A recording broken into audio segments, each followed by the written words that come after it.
Hello, everyone. This is Donna, and this is chapter 7 of Endgame. And this is Race and the Royals. And I want to first say congratulations to Prince Harry, who won the Aviation Legend Award last night. And it's so sad that the royal family has spent the last 8 days or so saying to the world that Harry didn't deserve it, that he bought the award, and that it was a shame that he should have it and he should give it back. This is so awful, but chapter 7 talks about the royal family and race and how they treated Harry and Meghan. Okay? Now, on page 169 to 170, Omid says, the firm's incapacity, to change at times, right, demonstrated an unwillingness to truly accept, embrace, and protect what the Duchess of Sussex inclusion stood for behind palace walls. They missed how important it was for the millions of black, brown, and non-white people throughout Britain and the predominantly non-white Commonwealth to finally see a little of themselves represented in the monarchy because of Meghan's presence, her background, and her union with Harry. Now, he talks about how, for instance, the first thing he starts with is Princess Michael of Kent and the Blackamoor brooch. And we remember these things. There's things in here I didn't know. He goes into depths about how, like the royal family, even though members of the royal family were perpetrating, and the press were perpetrating racist attacks against Meghan, the royal family's courtiers were having sympathy for the press being accused of racism and the people who were mistreating Meghan. It's really, really bad. It really hurt me. It's very frightening. It's sad to read this chapter. We know what we've seen for ourselves. He talks about how the royal family would not give him any comment about the Black Lives Matters issue. Okay? He talks about how they told him that he called the royal family white supremacists, so that's why they basically sort of kept him out. But in actuality, what he said was, if it's not considered appropriate to acknowledge racism or racial ignorance when aimed at a mixed race senior royal, then how should the 54 countries of the Commonwealth and its predominantly black, brown, and mixed population feel about the realm's figurehead belonging to an institution that claims to celebrate diversity, but in practice appears to uphold white supremacy? He breaks down the difference between USA racism and UK racism.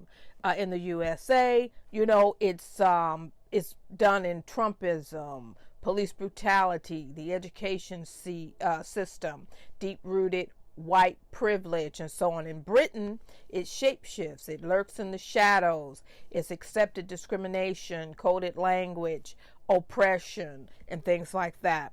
He talks about how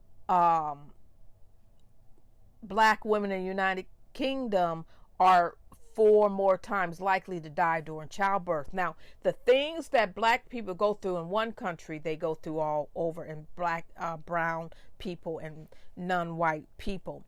He talks about the slave trade. He breaks that down. He shows how the slave trade is directly benefited the royal family and how all the wealth that they have today comes from the slave trade.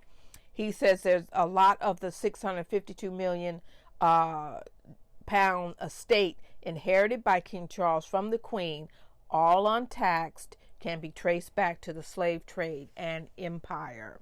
Okay, he talks about the prejudice and the different scandals that the royal family have come under, the things Prince Philip has said, the things that other people in the royal family have said. He talks about the trip that was taken by the now Duke of Edinburgh. We remember that trip is very recent, and he made a comment when asked about reparations, and basically he just shoved that to the side, and that trip had to be canceled because of the way they acted. He talked about Lady Susan Hussey, excuse me, and we remember that. And as I said, when Edward and Sophie traveled to the Caribbean, they, after their behavior, their part of their trip was canceled. They did not go to Grenada.